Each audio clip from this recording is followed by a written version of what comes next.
13h à Cotonou, 12h en temps universel. N'oubliez pas, en voiture, au travail ou à la maison, restez à l'écoute de Radio Afrique Santé. Votre santé, notre priorité.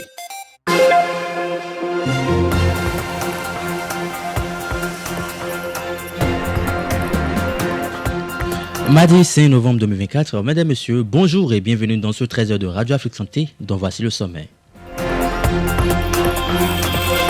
Dans la page santé de ce 13h, nous parlerons du cancer de la vessie, précisément des facteurs de risque associés à ce type de cancer et comment le gérer. La leucémie est un cancer du sang causé par la prolifération non contrôlée de cellules sanguines immatures dans la moelle osseuse. Plus de détails, c'est à retrouver toujours dans la page santé de cette édition. Le pardon implique-t-il l'oubli? Réponse dans ce journal. La page sportive, c'est dans une vingtaine de minutes qui clôturera cette édition. Voilà donc pour les titres. Le développement, c'est dans un instant. Mesdames, Messieurs, à nouveau, bonjour. En cette année 2024, la bourse Ghislaine Dupont et Claude Verlon a une fois de plus célébré l'excellence journaliste en Afrique. Cette année, deux jeunes talents ont été distingués. Il s'agit de Victoire Andrène Ombi, journaliste animatrice à radio, Mokodes, République du Congo, et Daouda Konaté, technicien à la radio communale de Kassiola, Côte d'Ivoire. Ils bénéficieront d'une formation de 4 semaines à Paris, entièrement prise en charge au cours du premier trimestre 2025. Ghislaine Dupont et Claude Verlon ont été assassinés il y a 11 ans à Kidal, dans le nord du Mali. Je ne m'y attendais pas du tout, mais vraiment, j'avais quand même à l'esprit qu'après, même si je ne suis pas lauréate, mais ce sujet allait parler d'une manière ou d'une autre, parce que je savais que l'originalité de ce sujet se cachait dans le dialogue qui n'est pas toujours verbal. On se retrouve en présence de deux personnes qui se battent et qui défendent des valeurs. Je crois qu'il n'y a pas de secret. Leur sujet était en fait à l'image des personnes qu'ils sont. Et donc, voilà, c'est ça la bourse Dupont-Verlon. L'objectif de RFI avec cette bourse n'est pas de tirer la couverture à elle, pas du tout. C'est de semer les graines d'un journalisme qui puisse se développer professionnellement dans tous les pays d'Afrique francophone. Et qu'il se développe ensuite à partir de ces graines-là. Voilà, c'est juste ça l'objectif. Je pense qu'au bout de 11 ans, il est en tout cas peut-être pas totalement atteint. On n'atteint jamais totalement un objectif, mais la graine est solidement plantée. Cette 11e édition de la bourse ouverte aux 25 pays d'Afrique francophone était organisée au Bénin. 20 jeunes professionnels, 10 techniciens de reportage et 10 journalistes venant de 12 pays ont été sélectionnés parmi 370 candidatures. Tous ont bénéficié d'une formation dans les locaux de la SRTB, Société de radio et télévision du Bénin, partenaire de cette édition, dispensée pendant 2 semaines par Rachel Locatelli, responsable de la formation à RFI, et Muriel Pompon, rédactrice en chef à RFI. Encore des prières pour la paix et pour implorer Dieu afin qu'il continue de protéger le Bénin. L'initiative émane du parti proche de la mouvance présidée Bloc républicain. Les leaders de ce parti dans les collines ont remis toutes les obédiences religieuses pour cette grande célébration en faveur de la paix. L'occasion était également propice pour rappeler les actions du gouvernement dans la localité et de présenter d'autres doléances. Nous, aujourd'hui, à Banté, membres du parti Le Bloc républicain, nous sommes réunis. Nous avons appelé nos parents, nos militants. Nous avons demandé aux différentes religions de venir intercéder en faveur du Bénin en général et en faveur de son chef en particulier. Et pourquoi? Celui qui t'aime d'un amour particulier mérite une attention particulière, n'est-ce pas? Banté pris à travers le Bloc républicain pour le président Patrice Talon parce qu'il nous a aimés, il nous aime vraiment. Et je vais vous dire pourquoi. Laissons tomber les bavardages, tout ce que les gens font, les bavardages politiques. La réalité, c'est que notre commune est l'une des 2 communes qui ont trouvé grâce aux yeux du chef de l'État durant son mandat. À travers un programme, un projet spécial pour la commune de Banter. Un programme qui n'a jamais existé depuis que Banter a été créé, je vais dire. Nous avions suivi, nos populations ici avaient aimé, adoré, adulé des gens qui ont gouverné ce pays. Mais personne n'a pensé à nos hôpitaux. Personne n'a pensé à nos marchés pour permettre à nos femmes, à nos hommes d'aller chercher l'argent à travers les activités marchandes pour pouvoir subvenir aux besoins de leur famille. Personne n'a pensé à nous donner de l'eau potable. Allez aujourd'hui à Badon, allez aujourd'hui à Koko, ainsi de suite, ainsi de suite. Vous allez voir des châteaux d'eau, un programme bien vaste qui concerne l'électricité également et les routes. Quelqu'un qui a pu penser un tel projet pour notre commune. Un projet que toutes les communes, les 77 communes du Bénin n'ont pas eu la chance de bénéficier. Quelqu'un donc qui a pu penser à nous d'une manière particulière comme ça, nous ne pouvons pas le relâcher. Faisons à présent le tour du reste de l'actualité, toujours au plan national, et c'est avec Amen Rodéo.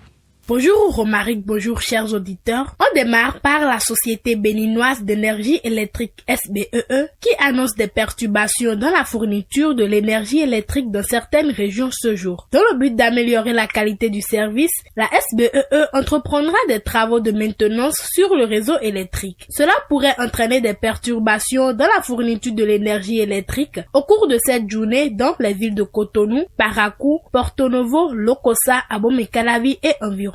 Toujours au Bénin, le gouvernement met fin à l'exigence simultanée de la carte d'identité biométrique et du certificat d'identification personnelle CIP. Le ministère de l'Intérieur a annoncé qu'il n'est désormais plus nécessaire de présenter à la fois la carte d'identité biométrique et le CIP pour accéder aux différents services. Cette décision met fin à une pratique souvent perçue comme frustrante. Jusqu'à présent, les Béninois devaient présenter les 2 documents pour effectuer des démarches administratives, que ce soit dans les services publics ou les établissements privés. On peut désormais présenter soit la carte d'identité biométrique, soit le CIP. Et pour cause, ces 2 pièces sont issues du registre national des personnes physiques et chacune d'elles atteste de l'identité de son titulaire et forme le gouvernement. Cette initiative rend la démarche administrative plus simple et plus rapide. Et pour finir, le tabouret royal Cataclair retrouvé en Finlande a été restitué hier. La restitution de ce chef-d'œuvre, la 27e pièce des trésors royaux, a eu lieu à la suite d'une rencontre entre le ministre béninois des Affaires étrangères, Olusegun Adjadi Bakari, et son homologue finlandaise, Elina Valtonen. Lors de cette cérémonie, le ministre béninois a exprimé sa sincère gratitude envers la Finlande pour cet acte de restitution, soulignant qu'il représente une avancée significative dans les efforts globaux visant à restituer les biens culturels aux nations d'origine. Il faut noter que le tabouret royal avait été conservé dans les collections du Musée national de Finlande. La ministre finlandaise a affirmé que cette restitution incarne les valeurs de respect et d'empathie réciproque entre les 2 nations. Radio Afrique Santé, votre santé, notre priorité. Comme vous le savez, le mois de novembre est consacré aux différentes formes de cancer qu'on retrouve chez les hommes. Nous nous intéressons aujourd'hui au cancer de la vessie qui touche généralement les adultes et les plus âgés. De manière générale, il est diagnostiqué tôt quand il peut encore être traité. Toutefois, il est susceptible de réapparaître. Quels sont alors les facteurs de risque associés au cancer de la vessie et comment peut-il être géré? L'infirmier Koudjina Fiacre nous renseigne. Le cancer de la vessie est une maladie qui est souvent liée à divers facteurs de risque. Et parmi ces facteurs de risque, nous avons des facteurs de risque modifiables et d'autres qui ne sont pas du tout modifiables. Au nombre de ces facteurs, nous avons le tabagisme, l'exposition professionnelle aux produits chimiques.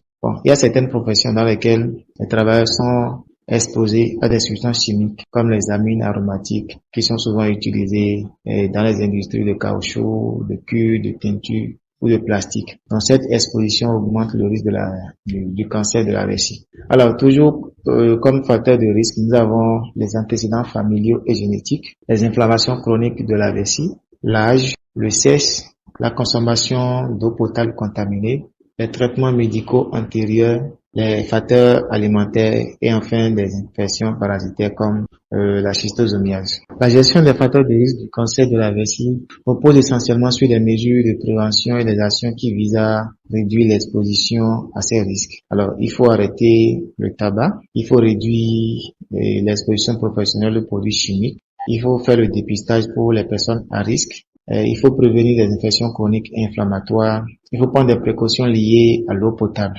Il faut savoir gérer les traitements médicaux qui augmentent le risque de cancer de la vessie. Il faut essayer d'adopter un mode de vie très sain. Donc le mode de vie, ça passe par le régime alimentaire équilibré et une activité physique.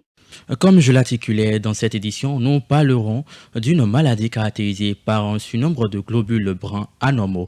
Il s'agit, entre autres, de la leucémie. Et on en parle avec Mathilde Aymon. Dans cet entretien, que doit-on comprendre par leucémie et quels sont les signes de cette maladie? La leucémie, c'est un type de cancer qui touche les cellules sanguines, principalement les globules blancs, qui sont produits dans la moelle osseuse. La leucémie se caractérise par une production anormale et excessive de globules blancs immatures qui ne peuvent pas fonctionner correctement pour défendre l'organisme contre les infections. Pour reconnaître la maladie, c'est très simple. Le patient présente des signes de fatigue et de faiblesse. Le patient devient pâle, il a la fièvre et des infections fréquentes s'associent à cette fièvre. Le patient perd de poids. Le patient a des douleurs osseuses et articulaires. Le patient présente autant pour moi des ecchymoses et saignements faciles. Existe-t-il une différence entre la leucémie et l'anémie? Alors, quand on parle de la leucémie, c'est un cancer du sang, principalement des globules blancs, qui se caractérise par une prolifération anormale des globules blancs immatures qui sont produits dans la moelle osseuse. Par contre, l'anémie, c'est une condition dans laquelle il y a un manque de globules rouges et d'hémoglobine dans le sang. L'anémie peut résulter de divers facteurs comme une carence en fer, la carence en vitamine B12, des maladies chroniques, des saignements ou même une moelle osseuse qui ne produit pas suffisamment de globules rouges. Les causes précises de la leucémie ne sont toujours pas connues, mais nous avons des facteurs de risque comme des prédispositions génétiques, l'exposition à des radiations ou à certains produits chimiques, ainsi que des infections virales spécifiques. Quelle est la durée de vie d'une personne atteinte de la maladie et existe-t-il des moyens de prévention? La durée de vie avec une leucémie varie considérablement en fonction du type de leucémie, de son stade, de l'âge de la personne malade, de la santé générale de cette personne malade et de la réponse au traitement. Donc la réponse du système immunitaire ou bien de l'organisme de la personne malade au traitement. Et il y a certains types de leucémie qui sont agressifs, tandis qu'il y a d'autres qui évoluent lentement et peuvent être bien contrôlés.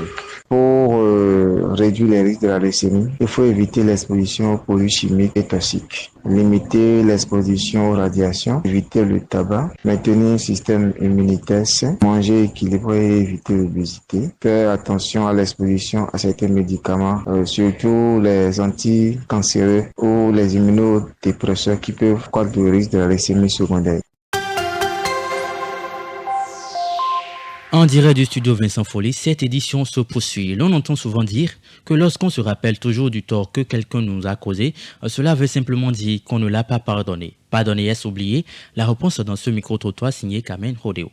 Pardonner peut entraîner le fait d'oublier un tant soit peu le mal que quelqu'un nous a fait. Il est difficile d'accepter que notre entourage nous fasse du mal. Et quand on arrive à dire je pardonne, ce n'est pas sûr qu'on pardonne. Et c'est quasiment impossible d'oublier. Parce qu'à chaque fois que tu vas peut-être croiser ce dernier, systématiquement, tu vas te rappeler de ce qu'il t'a fait. Pardonner et oublier, ce sont deux thèmes différents. Pardonner ne veut pas dire oublier. La personne peut te pardonner, mais peut ne pas oublier. On peut pardonner, mais on ne peut pas oublier. Parce que quand quelque chose t'a fait mal, au point où tu ne t'imagines pas, mais au point où tu ne t'y attendais pas, tu peux pardonner, c'est vrai. Mais à chaque fois que tu vois la personne qui t'a offensé, tu te rappelles de ce que la personne a fait, même quand tu n'as plus de rancune envers cette personne. Ce n'est pas vraiment oublier, c'est plutôt de se dire oui, c'est passé, mais quand même on n'oublie pas. On n'oublie pas vraiment si c'est qu'on a vraiment mal. On peut pardonner, mais oublier, je ne pense pas que ce soit vraiment possible. Il peut arriver qu'on oublie avec le temps. temps sans pour autant vouloir l'oublier. Mais si c'est qu'on a mal par rapport à quelque chose et on dit oui, je te pardonne et que ce qui a vraiment causé le mal est toujours là, on n'oublie pas. En un mot, il est difficile de recoller les morceaux d'un verre cassé. L'ère numérique a marqué le développement de nombreuses technologies et a apporté de nombreuses choses différentes. Cette ère de progrès a changé la vie des gens, notamment grâce à Internet et aux réseaux sociaux qui ont permis aux personnes du monde entier de se contacter et communiquer plus instantanément. Toutefois, à quel point les interactions entre personnes ont-elles été révolutionnées par les réseaux sociaux? Voici pour vous quelques avis recueillis par Ola Adji. Selon moi, il y a 5 manières dont les réseaux sociaux affaiblissent sérieusement la vie sociale des humains. Il y a ce que j'appellerais la familiarité virtuelle, ou bien je vais dire plutôt la prise de connaissance à distance. On ne veut plus aller voir quelqu'un, on s'en fout vraiment de l'approche physique avec les hommes qui nous entourent. Aujourd'hui, c'est plutôt à distance, coucou, salut, comment vas-tu, ou on envoie simplement une emoji. Et aujourd'hui, le mensonge le plus répandu, c'est ça va bien. Tu ne me vois pas, tu sais pas, ce que je te dis, c'est ce que tu prends. Et il y a également ce que les gens appellent, à tendance s'appeler génération tête baissée. C'est une nouvelle désignation des jeunes pour dire que tout le monde a la tête baissée sur son téléphone, le smartphone, toujours les doigts sur l'écran. Tout le monde est occupé à sa manière, à faire quelque chose de bon, quelque chose de pas bon, on ne sait pas. Il y a aussi la détérioration grave des valeurs morales et des mœurs. Là, c'est le summum aujourd'hui. Parce que les réseaux sociaux affichent une sorte de réalité de gain facile. Un monde où tout est permis, tout est possible. Que ce soit les femmes ou même les hommes, tout le monde se lance au gain facile. En allant d'habitudes sexuelles jusqu'à des habitudes de fraude, de folle, les gens n'ont plus honte. Les réseaux sociaux ont un impact sérieux sur ce qu'on appelle la connectivité entre humains. Parce que les gens qui sont sur les réseaux aujourd'hui, trop sur les réseaux, sont coupés du monde.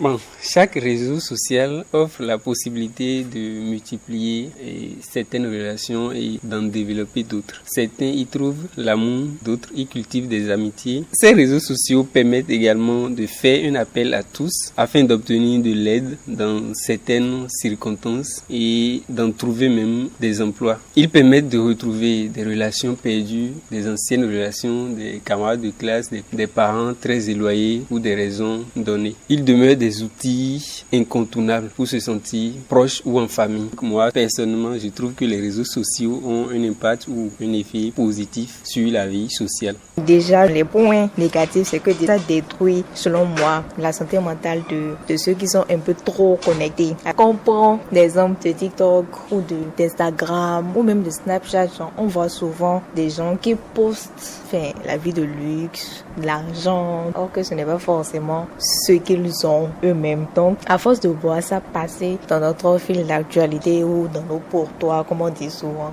ça peut influencer la vie des jeunes, les personnes là qui n'ont pas un fort mental. Après, un autre point négatif aussi, c'est que ça détruit en quelque sorte les relations amicales. Dans le sens où, je suppose, tu as fait la connaissance de quelqu'un. Bon, vous n'êtes pas de la même promo ou vous ne faites pas un truc qui risque de vous réunir de sitôt. Donc on se dit sûrement qu'il y a des raisons qu'on peut prendre pour se parler et garder le contact. Mais chacun a sa vie, chacun a ses soucis, chacun a ses priorités. On ne peut pas tout le temps être là pour garder le contact. Donc en fait, à partir du moment où je sais que tu as mon numéro, j'ai ton numéro, à partir du moment où je ne prends plus de tes nouvelles, c'est que c'est fini, j'ai un truc contre toi. Alors que c'est pas du tout ça. Les réseaux sociaux peuvent amplifier la dépression en créant une comparaison constante avec les autres ou les vies idéalisées et les moments de bonheur mis en avant peuvent accentuer le sentiment de solitude ou de mal-être chez certains utilisateurs. Pendant que d'autres pensent que les réseaux sociaux aggravent la dépression pour certains, c'est tout le contraire. Écoutons les deux points de vue dans ce micro-trottoir signé Samuel Koura. Selon moi, les réseaux sociaux aggravent la dépression parce que peut-être la dépression dont la personne souffre est due à un fait sur les réseaux sociaux. Maintenant, le fait d'être encore tout le temps sur les réseaux sociaux pourrait aggraver son cas. Le mieux, c'est de rester un peu éloigné pour un moment des réseaux sociaux. Moi, je dirais oui, je dirais non. Les réseaux sociaux peuvent aggraver la dépression, comme ils peuvent sortir quelqu'un de la dépression. Quand tu es sur le réseau, trouver que tu es déprimé, tu pourrais tomber sur des contenus, lire les contenus qui vont te soulager ta dépression, qui vont beaucoup t'aider. De la même façon, tu pourrais tomber sur des contenus qui vont aggraver ta dépression. Oui, pourquoi je dis que les réseaux sociaux aggravent la dépression? En cela que tout ce que toi tu ne connaissais pas, quand tu viens, tu partages tes expériences afin qu'on puisse te conseiller, afin que ceux qui ont déjà eu plus d'expérience ou bien qui ont déjà appris par là puissent te conseiller, te conseillent. Au lieu de te conseiller, ils vont pas le faire. D'autres vont le faire. Ceux qui sont de bonne foi vont le faire. Mais d'autres qui ne sont pas de bonne foi vont prendre ton expérience, ton histoire pour commencer par mal te parler, pour commencer par encore plus te faire culpabiliser. Moi, je ne pense pas que les réseaux sociaux peuvent être source de dépression parce que quelqu'un qui est connecté, quelqu'un qui est attaché à la connexion, qui se connecte tout le temps, ne peut pas être ennuyé. Quelqu'un qui écrit avec ses proches, qui écrit à ses amis à travers le réseau social et qui est connecté, qui voit les publications, tout ça lui permettra de se distraire, de se désennuyer. Il faut forcément pas sortir, aller prendre de l'air avant d'être désennuyé, non. Même chez soi, même à la maison, dans sa propre chambre, on peut être là et grâce au portable, on n'est pas ennuyé. La page internationale de ce journal, c'est à suivre avec Mathilde Aymon. Au Mali, la rentrée scolaire a pu avoir lieu ce lundi. Initialement prévue le 1er octobre, elle avait été reportée à ce 4 novembre en raison des inondations qui ont frappé le pays.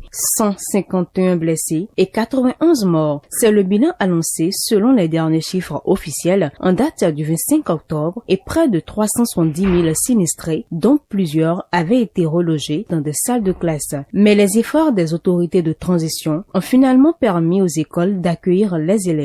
Toujours ce 4 novembre 2024 à Libreville, le bureau gabonais du Programme des Nations Unies pour le développement organisait une présentation des résultats du rapport mondial sur le développement humain de 2023 à 2024, un baromètre où les 6 États de la communauté économique et monétaire de l'Afrique centrale oscillent entre le 123e et le 191e rang, malgré d'importantes ressources géologiques. Et puis toujours à l'international, les forces de soutien rapide, les paramilitaires qui s'opposent à l'armée soudanaise depuis plus d'1 an et demi, ont mené une nouvelle tentative pour s'emparer d'El Fasher qu'elle encercle depuis le 10 mai dernier. Ces forces dirigées par le général Mohamed Daglo cherchent à contrôler ce lieu stratégique, capitale du Darfour du Nord qui réside encore. En réponse, l'armée soudanaise dirigée par le général Abdel Fattah a pour la première fois fait parachuter des militaires au-dessus de la ville encerclée. Un développement qui signe probablement une nouvelle phase de combat dans cette ville. Et pour terminer, la question migratoire s'est largement imposée comme le thème de campagne pour ce scrutin du 5 novembre aux États-Unis, tant pour la présidentielle que pour un certain nombre de référendums locaux qui lui sont consacrés. Si Donald Trump s'est illustré par la radicalité de ses propos, il a notamment déclaré vouloir mener à bien la plus grande opération d'expulsion nationale de l'histoire américaine, quitte à mobiliser l'armée.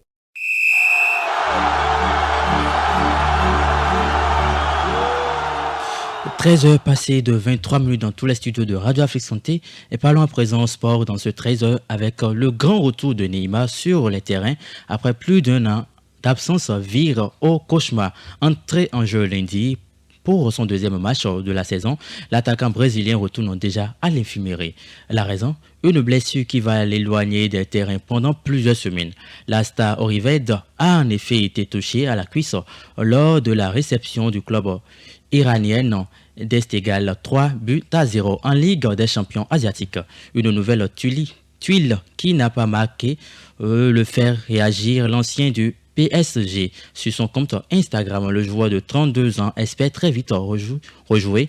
À nouveau, je cite, « J'ai eu une crampe, mais c'était très fort. Je vais passer des examens et j'espère que ce n'est rien de plus. C'est normal que cela arrive après 1 an. Les médecins m'avaient déjà prévenu. C'est pourquoi je dois faire attention et avoir plus de minutes pour jouer. » Fin de citation. Lors d'un autre message publié sur Instagram, il a félicité son équipe pour son grand match tout en ajoutant qu'il était très heureux de pouvoir rejouer à domicile.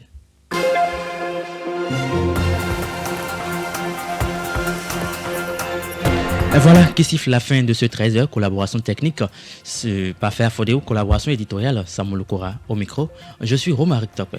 Belle journée chez vous.